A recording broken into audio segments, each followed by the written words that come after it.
1 João capítulo 4, verso 18, diz assim: no amor não existe medo, antes o perfeito amor lança fora o medo. Ora, o medo produz tormento, logo aquele que teme não é aperfeiçoado no amor. Sabe, eu tenho visto muitas pessoas com medo esses tempos, medos variados. E a palavra antropos, a palavra homem, significa estar de pé e olhar para cima. O homem não deveria ser intimidado pelas circunstâncias terrenas, mas deveria ser desafiado a modificá-las. É assim que fomos feitos. Temos todas as soluções que o mundo precisa, se nós simplesmente olharmos para dentro e formos capazes de examinar a situação sem as lentes do medo.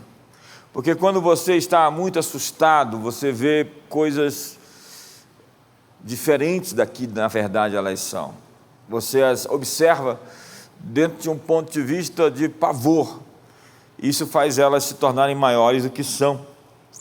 O principal ataque do inimigo é o medo. O medo é uma espécie de espírito. O Salmo 91 fala: não temerás o terror da noite, a seta que voa de dia, a peste que se propaga nas trevas, a mortandade que assola ao meio-dia. Para lhe tirar o seu papel, do seu papel e do seu chamado, o inimigo lhe dá um outro foco, um outro retrato, um outro objetivo. O medo, então, significa concordar com o inimigo.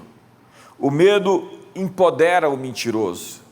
É a mesma coisa de você dizer para Satanás: você está certo, é isso mesmo, quando você está com medo. E Deus diz: não tenha medo, tantas vezes nas Escrituras, porque Ele quer nos atentar para o alvo certo. Porque quando você está com medo, você tem o alvo de sobreviver. Você tem o alvo de, não de casar-se, mas de não ficar solteiro. Você tem um alvo não de simplesmente viver em plenitude com a vida abundante, mas tem um alvo de não ficar pobre, miserável e com fome. Entenda que o medo lhe dá uma outra perspectiva e você está lutando para se defender, lutando no modo sobreviver. Há muitas pessoas arrastando quando deveriam voar. A palavra pecado significa errar o alvo. Pecado é errar matia, que significa realmente errar o alvo. Há uma diferença entre fatos e verdade. Pode ser um fato que você está vivendo um momento difícil financeiro. Pode ser um fato que você está atravessando um momento difícil no seu casamento. Pode ser um fato que você está com algum sintoma e doente no seu corpo.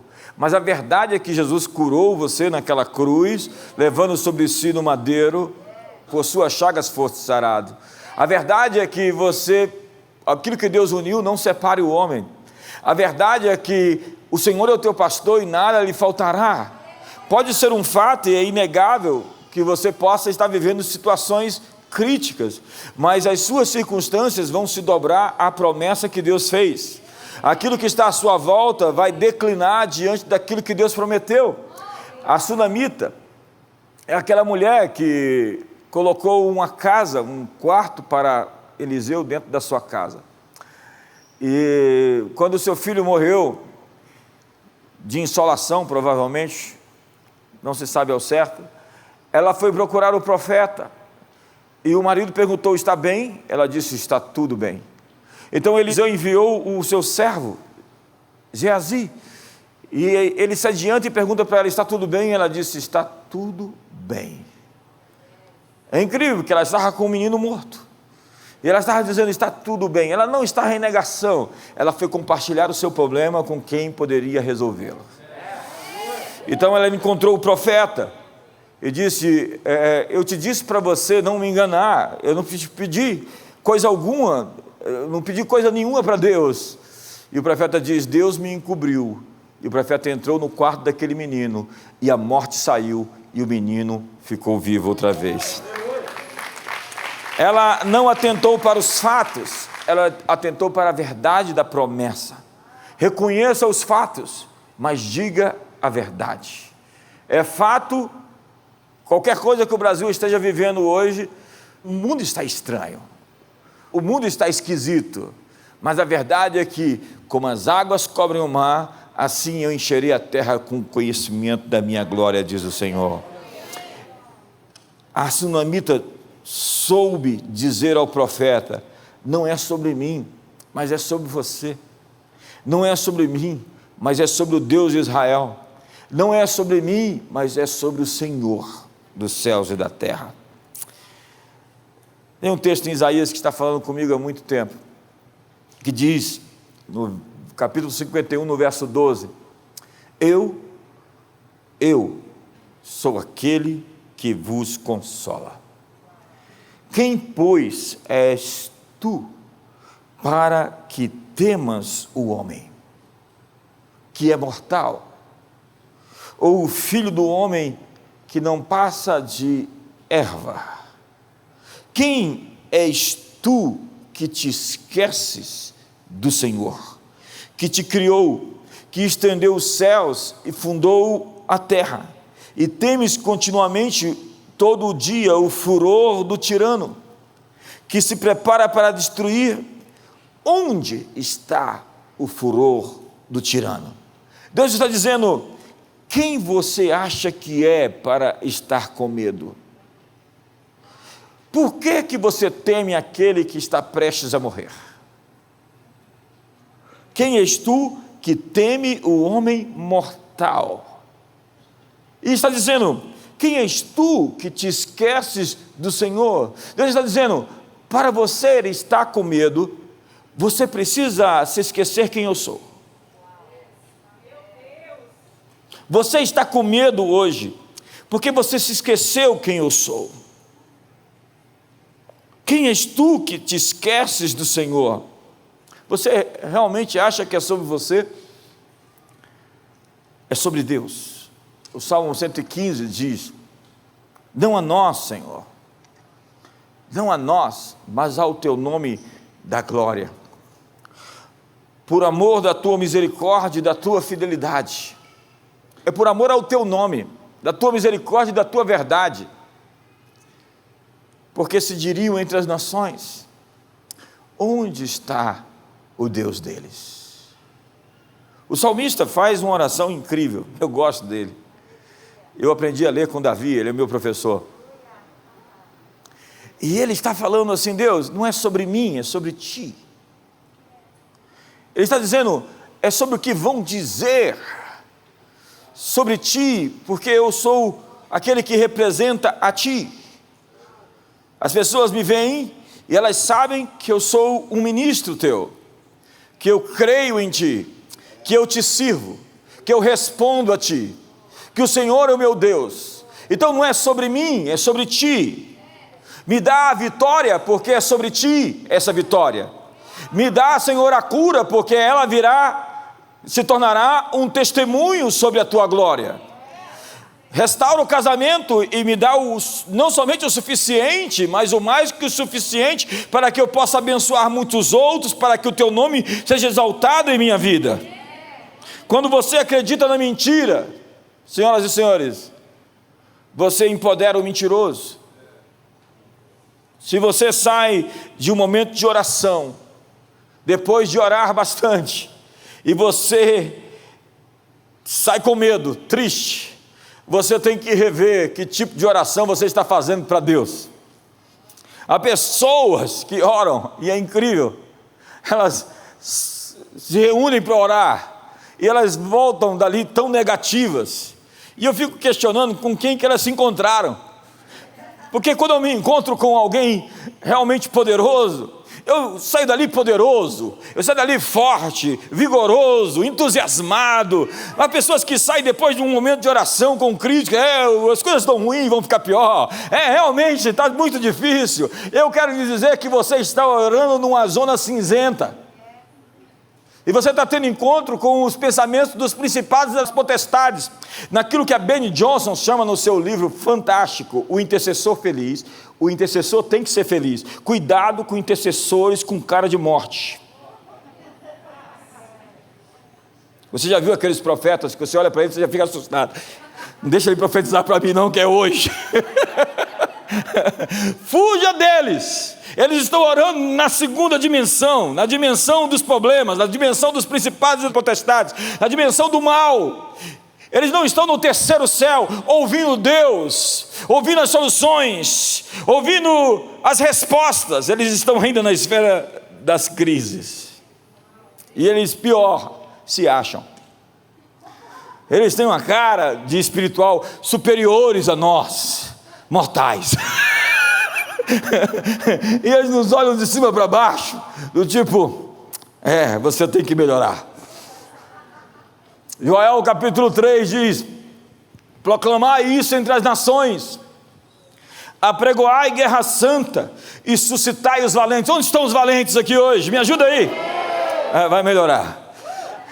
Cheguem-se, subam todos os homens de guerra. Quantos homens de guerra vão subir em nome de Jesus? Eu sinto que o seu ânimo está melhorando. Forjai espadas das vossas relhas de arado e lanças das vossas podadeiras. Diga o fraco. Diga o fraco. Diga o fraco. Eu estou me sentindo forte. Eu começo a me sentir forte quando eu afirmo para mim. Entenda, isso é pura neurociência. O seu cérebro precisa ser convencido. Ele acredita naquilo que você conta para ele. A história que você conta para o seu cérebro, ele acredita e produz as reações químicas que vão intoxicar seu corpo ou que vão encher seu corpo de felicidade, de dopamina. A história que você conta para você, você convence o seu cérebro. Então, se você está convencido que o mal é poderoso, que o inimigo vai vencer, o seu estado mental vai encher o seu corpo de uma série de substâncias que vai levar você à depressão, à tristeza, à angústia.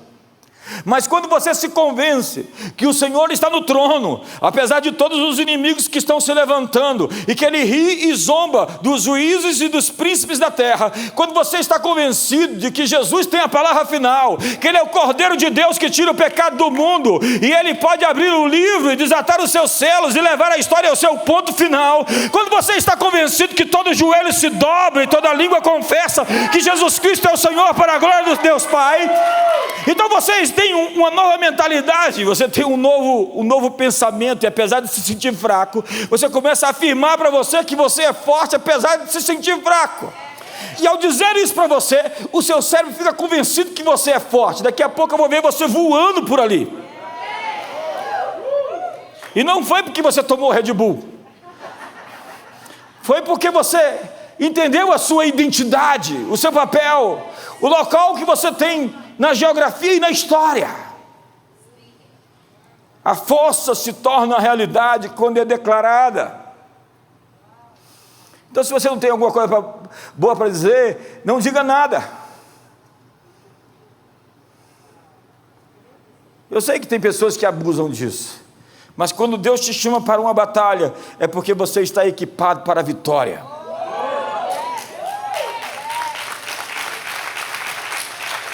Você pode estar querendo receber uma palavra, uma profecia de alguém te animando. Eu estou precisando ir lá naquela profeta. Ela tem uma palavra de ânimo para mim. Mas Deus está dizendo: dê a palavra profética para você. Dê a sua palavra. Entenda que Davi não foi atrás de uma palavra profética. No Salmo 27, a Bíblia diz que Davi disse para si: eu creio que verei a bondade do Senhor na terra dos viventes. Ei, Deus não disse nada para Davi. Foi Davi quem disse para si o que ele precisava ouvir. Ele disse: eu vou viver para ver a bondade de Deus. E eu não vou ver a bondade de Deus no céu simplesmente, eu vou ver a bondade de Deus na terra dos viventes. Enquanto vivo aqui nessa existência, eu vou ser marcado pela abundância do seu amor, da sua alegria, da sua paz, da sua verdade e da sua vitória. Me ajuda aí, diga o fraco. Não, você não está forte agora não, Cacife. Eu sou forte. Isso é forte. Diga o fraco! Como é que você se sente agora? Como é que está o seu ambiente interno agora? Eu quero dizer para você que está quieto e calado, que você está perdendo uma grande oportunidade de ficar forte. Isso é vitamina, isso é energia, isso é força. Ao falar sobre você mesmo, você está falando para o seu cérebro, convencendo o seu cérebro sobre algo. Por isso que a Bíblia diz: eu criei e por isso falei, por isso nós cremos e por isso dizemos. Nós não vivemos por vista, nós vivemos por fé.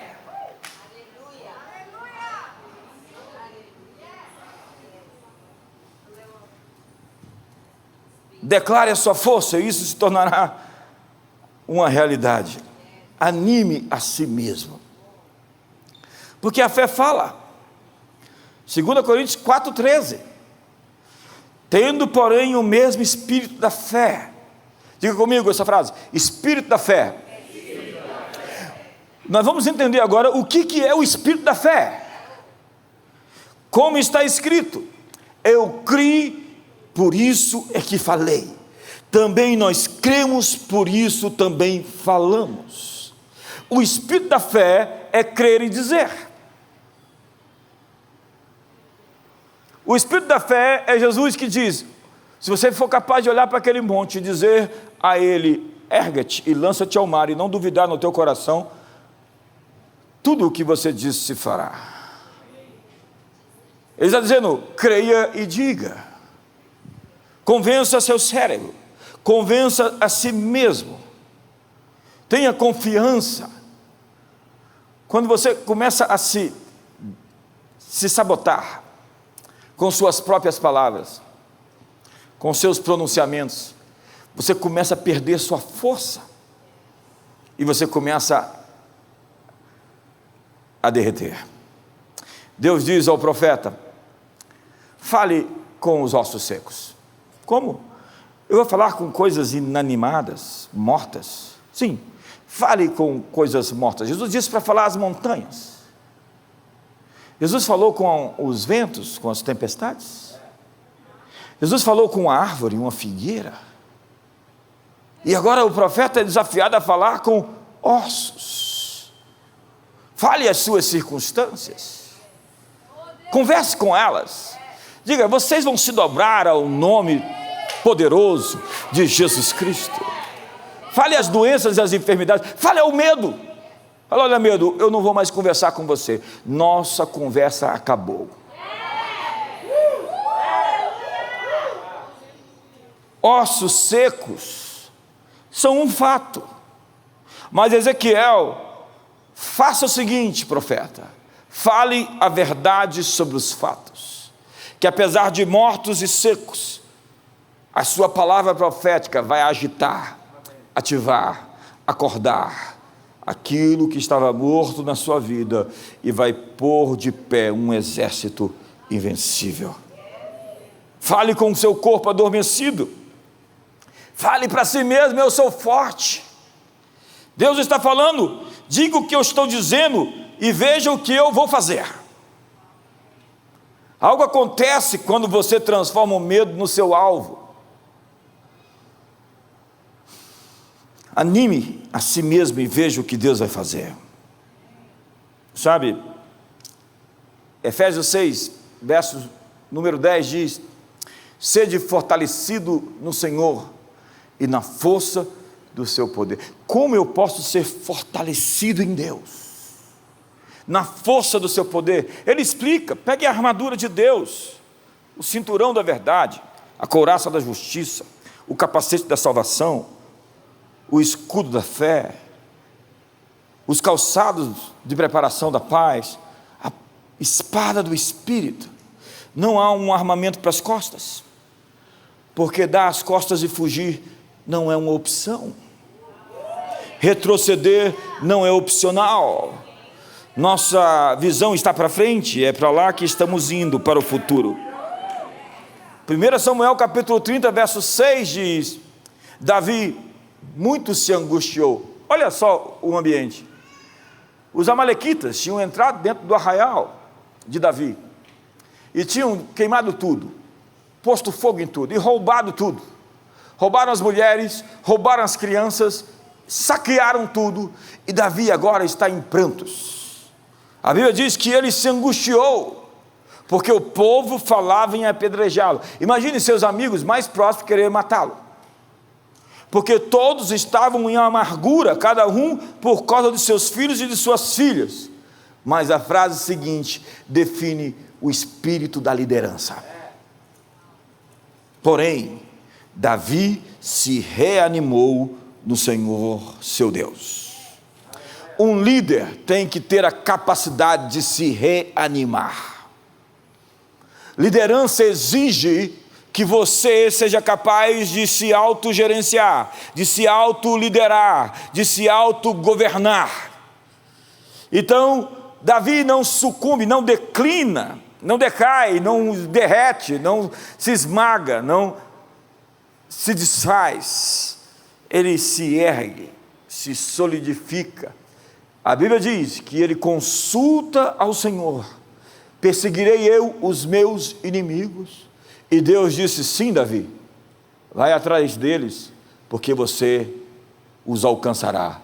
E no Salmo 18 diz: persegui meus inimigos e os alcancei, e só voltei depois de ter dado cabo deles. Talvez essa seja uma palavra rema, uma palavra profética para você, que está na desvantagem. É hora de parar de chorar e se erguer, se levantar, se reanimar no Senhor e perseguir aquilo que você perdeu, as coisas que te foram roubadas, saquear o inimigo, conquistar aquilo para o qual você já foi conquistado. Davi se reanimou no Senhor seu Deus. Na vida é assim: você pode abraçar a frustração ou você pode abraçar a esperança, mas você não pode abraçar as duas coisas juntas. Você tem que escolher: ou você fica com a frustração, a decepção, a amargura, a crítica, ou você fica com a convicção, a esperança, a fé. Todos nós temos motivos para nos sentir frustrados. Ninguém passa por essa vida incólume. Quem passou por esse campo de batalha sem ser ferido?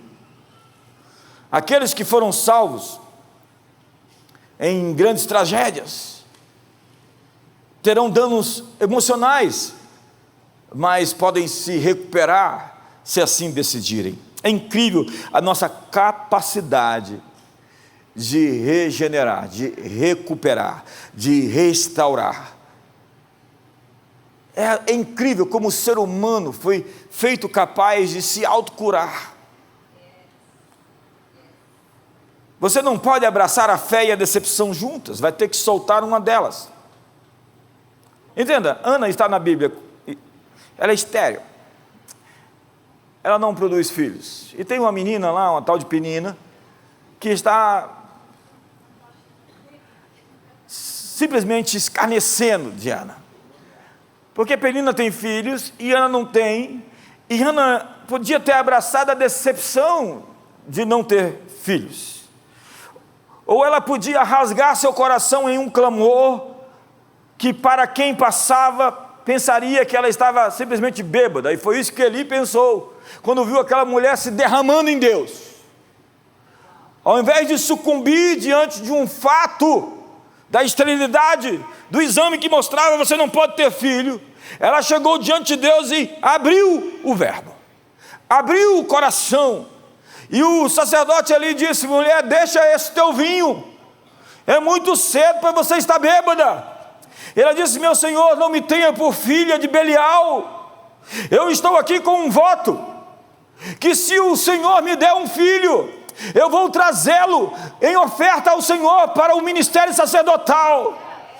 Ele disse: essa mulher não está bêbada, ela está obstinada por ter filhos, portanto vá para a tua casa, e daqui a algum tempo traga o seu menino, porque essa é a promessa de Deus para a sua vida.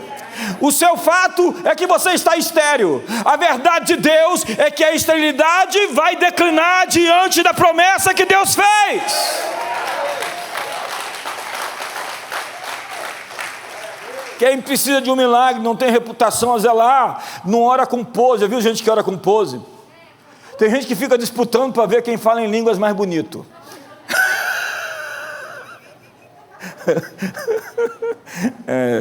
Foi sem graça, eu acho. É sem graça quem tenta orar para tentar impressionar os outros. Se você basear sua vida em um acontecimento trágico, ele vai reger seu foco e desviá-lo dos planos de Deus. Tem gente que tudo que passa pela vida tem esse viés, dessa dor, dessa perda, desse trauma. O fato de ter um traidor no seu time não tirou Jesus do foco. Imagine Jesus mudar a mensagem dele porque sabia que tinha um cara ali. Não, a mensagem de Jesus era a mesma, apesar de saber que tinha alguém ali que botava a mão no seu prato e queria estender a mão contra ele. Tudo o que acontece foi enviado por Deus ou será usado por Deus. Então seja guiado pela convicção da sua bondade. O apóstolo Paulo fez uma declaração aos crentes da Galácia: no devido tempo nós colheremos se não desfalecermos. A adversativa, na verdade, o que Deus acusa é: você vai receber o que eu lhe prometi, se você não desfalecer no caminho, se você não desistir na estrada. Existe uma condição para você receber o que eu tenho para você: mantenha-se firme, não derreta. Cada semente tem uma data de vencimento, e muitas das sementes que você semeou anos atrás estão na época de colher agora. Ei, profetiza, está na hora da sua colheita. Diga o fraco, diga: minha colheita está a caminho. Então abra um sorriso e receba as promessas e as bênçãos, o favor do Todo-Poderoso. A admoestação de Paulo é: não desmaie. O significado hebraico transmite um nível de frustração de quem quer, mas não deveria jogar a toalha. O atraso não é realmente um atraso, é uma situação do tempo de vida, o tempo certo, o tempo do cumprimento. A mesma coisa que você está procurando você, e Deus já marcou esse encontro. Ei, solteiro, tem alguém procurando um solteiro, uma solteira, e Deus marcou esse encontro? Por favor, vá a ele, encontre essa pessoa. A mesma coisa que você está procurando você. Você foi atualizado e autorizado a passar de fase. Hoje Deus lhe comanda a deixar de rastejar para começar a voar, porque Deus está lhe dando as suas asas. Diga ao fraco: diga ao fraco: eu sou forte. Se você não falar, eu vou mandar você ficar de pé e falar agora. Eu estou olhando para você, moça, você não falou.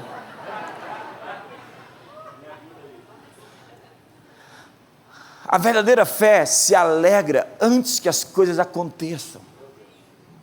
Então você fica feliz, assim, já faz uma festa. Eu quero que você saia daqui e faça uma festa pela bênção que você ainda não viu acontecer.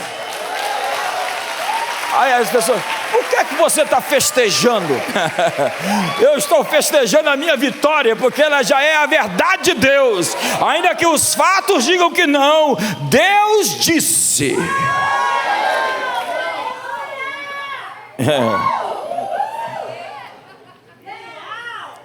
Abraão se fortaleceu na esperança de que seria pai de muitas nações. Abraão, esperando contra a esperança, creu para vir a ser pai de muitas nações, segundo lhe fora dito: assim será a tua descendência. E sem enfraquecer na fé, embora tivesse em contra o seu próprio corpo amortecido, sendo já de 100 anos, e a idade avançada de Sara, que já não tinha ciclo menstrual, estava em menopausa há tanto tempo, não duvidou, por incredulidade da promessa de Deus, mas pela fé se fortaleceu, dando glória a Deus. Quando a dúvida chegava, ele falava glória a Deus. Então, quando o inimigo chegava e tentava fazer duvidar, ele dizia glória a Deus, glória a Deus, glória a Deus. Glória a Deus é um convencimento, glória a Deus. Esse testemunho será para a glória de Deus. Quem dá um testemunho não dá um testemunho de si, dá um testemunho sobre ele. O Senhor fez, o Senhor é poderoso, teu nome será exaltado. Eu vou contar à congregação os teus grandes feitos na minha vida. Glória a Deus! A fé não se importa com onde se está, mas para onde se está indo. A fé é a ponte entre o que é e o que será. A fé torna a graça efetiva. É o que Jesus disse: eu vou pegar o pão dos filhos e dar aos cachorrinhos. Ele está dizendo que a cura é o pão dos filhos, está na mesa. Ele está dizendo: o que você está me pedindo, Sirofenícia, isso pertence aos filhos. Ele deu a Sirofenícia porque ela se adiantou e ela se humilhou, mas aquilo pertencia aos filhos. Quantos filhos nós temos na casa? Então a cura pertence aos filhos, a libertação pertence aos filhos, a vitória pertence aos filhos. Nós não podemos esperar que as circunstâncias se alinhem com os nossos sonhos. Em Marcos capítulo 4, era hora de fazer uma travessia. Jesus disse: passe para o outro lado, para outra margem. No caminho, uma tempestade. Às vezes no caminho de Deus, tempestades acontecem. Não foi Jesus que mandou passar para o outro lado e aconteceu uma tempestade?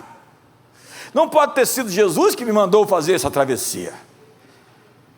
Eles acordaram Jesus e ele fez o vento calar e lhes disse: por que sois assim tímidos? Como é que não tendes fé? Alguém pode dizer: você vê Jesus dar uma bronca neles no meio de uma tempestade, o que ele queria que eles fizessem? Nós pensamos que o nosso trabalho é pedir a Deus que Ele resolva os nossos problemas, e que o trabalho de Deus é nos responder. Mas o que Jesus queria é que eles acalmassem a tempestade. O que Jesus queria é que eles exercessem autoridade contra os ventos. Nós temos autoridade para mudar qualquer atmosfera. Ele está nos treinando, e estava treinando os discípulos naquele barco para fazer o que ele fazia. As obras que eu faço, vocês farão maiores ainda do que aquelas que eu faço. Mas você faz isso quando você levanta do barco, quando você se põe em pé, e as tempestades se dobram, porque elas nos chamam, nos lembram o que nós somos chamados para fazer. É como ele chama os discípulos de filhos do trovão, filhos da tempestade, aqueles homens acostumados a lidar com trovões e tempestades. Eles estão ali domando circunstâncias, criando ambientes. Eles são arquitetos culturais. Gigantes nos fazem recordar quem somos. Somos matadores de gigantes. Nosso chamado é fazer tudo e todos se dobrarem ao nome de Jesus. Então, chegando ao destino, Jesus encontrou ali um homem possesso de demônios, que se prostra. Ele diz: vieste nos atormentar antes do tempo. O demônio sabe o tempo dele, e sabe que o tempo dele se resume. E ele estava questionando por que Jesus estava ali naquela hora. E Jesus disse: cala-te. Ele não faz entrevista com o demônio. Ele não pergunta de onde o demônio veio, nem para onde o demônio vai. Ele simplesmente dá destino ao demônio. Ele não fica com bate-papo, né? Você sabe, eu ia fazer uma crítica, mas não. Eles o viam como um endemoniado. Jesus o via como um missionário. É incrível, porque Jesus, logo depois de libertar aquele homem daquele tanto demônio, diz: vai agora e prega o evangelho para a tua família, onde você estiver. É incrível aquela mulher que tinha tido 5 maridos, e aquele que estava agora com ela não era seu. Jesus disse: olha, a chave de Samaria eu dei para você. vai ali e anuncia. Ela foi lá e pregou para todos, e trouxe uma multidão para Jesus. É incrível que Jesus possa usar esse tipo de gente, que muitos de nós entendemos que sejam a escória. Deus entregou as chaves de Decápolis, as chaves de Samaria, para pessoas estranhas. Deus continua usando pessoas bastante estranhas. Diga para a pessoa do seu lado: Deus usa muita gente estranha.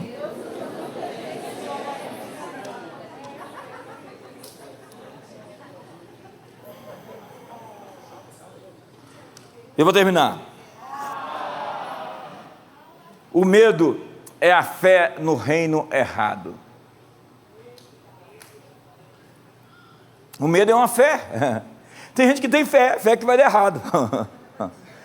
Tem gente que tem fé, fé que não tem jeito. A propósito, se você acredita que vai dar certo ou que não vai dar certo, em ambos os casos você está certo. Faça-se conforme a sua fé. Viver na defensiva é muito perigoso. A postura de proteger o que temos é muito perigosa. Pergunte ao homem que enterrou o seu único talento. Ele simplesmente queria proteger as coisas que tinha, porque seu destino começa no seu coração. Eu vou terminar dizendo isso. Seu destino começa no seu coração. Pedro afundou porque ele teve medo. O medo fez Pedro afundar. A Bíblia diz que Jesus estava andando sobre as águas e os discípulos falaram: é um fantasma. O medo faz nos ver fantasmas. Jesus aparece e eles falam: é um fantasma. Imagine você ver Jesus e dizer: é um monstro. E Jesus disse: não temas, eu sou. Eu sou. Tem algumas coisas na eternidade que eu quero ver o videotape, o flashback. Falar: deixa eu ver essa cena. A eternidade vai ser tão incrível que essas cenas vão ser um pouquinho atrasadas. Não tão atrasadas. O grande mistério do Deus encarnado, os anjos ficam prescrutando entender essas coisas. Nosso Senhor veio aqui para esse planeta e morreu por esses mortais feios.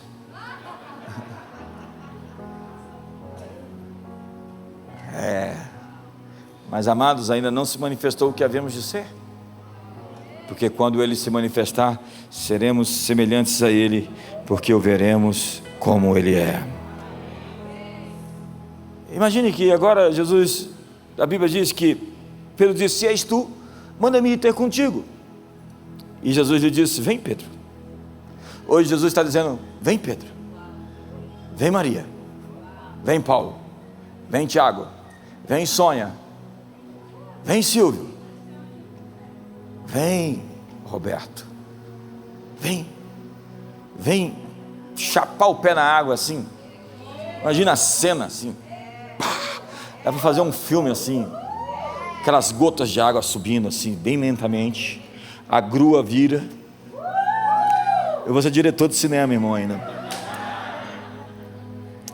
E o Pedro, e os discípulos assim: não pode, por que eu não pensei nisso antes? Mas aí a Bíblia diz que Pedro olhou para o lado. Diz assim o texto: reparando, porém, na força do vento, teve medo, e começando a submergir, gritou: salva-me, Senhor. Reparando na força do vento, porque muitos estão afundando, porque tiraram os olhos do autor e consumador da sua fé, e começaram a olhar para as circunstâncias. Porque muitos estão afundando, porque perderam de vista a promessa e começaram a olhar suas circunstâncias. Quando você é obstinado por uma palavra de Deus, e eu sei o que é isso, e você a toma, você faz com que aquilo que é nada, a fé torna o nada matéria. A fé moleculariza o milagre. Quando você é obstinado por isso, quando isso é a sua única opção, seu destino, seu chamado, sua vocação. Você não olha para os lados, você não olha para trás, como fez a mulher de Ló. Você tem os seus olhos adiante, para aquilo que lhe foi prometido. E o mais incrível disso tudo, é que apesar de ter duvidado, Jesus não deixou Pedro se afogar. Eu vim aqui essa manhã de domingo, dizer, Deus não vai deixar você afogar. Você pode ter duvidado, você pode ter falhado, mas Ele vai estender as suas mãos e não vai deixar você afundar. Você pode ter aceitado andar sobre as águas e falhado, mas mesmo assim Ele não vai permitir com que você se afogue. Ele vai estender suas mãos poderosas e vai colocar de pé outra vez, e Ele vai te levantar para um novo tempo, uma nova estação, uma nova época, uma nova década, um novo ano, uma nova vida, uma vida plena, abundante e vitoriosa. Diga ao fraco, diga ao fraco! Assista esse e mais conteúdos exclusivos somente no CN Play. Acesse agora www.cnplay.com.br.